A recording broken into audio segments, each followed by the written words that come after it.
तुम्हाला माहिती आहे का, नागपूर रविनगर चौकातील दादाधाममध्ये असलेले स्फटिक शिवलिंग हे अशा प्रकारचे महाराष्ट्रातील एकमेव शिवलिंग आहे. त्यामुळे दुर्मिळ प्रकारात याची गणना होते.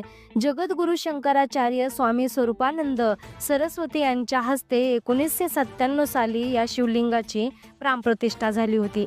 शिवपुराणानुसार स्फटिकाला विशेष स्थान आहे. त्राटक साधनेसाठीही स्फटिक शिवलिंगाचे आगळे महत्त्व आहे.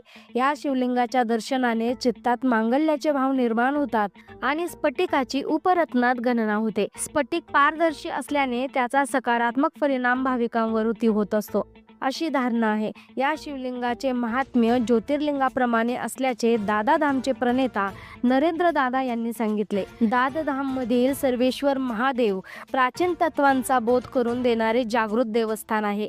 श्रावण महिन्यात 45 दिवस येथे दररोज रुद्राभिषेक केला जातो.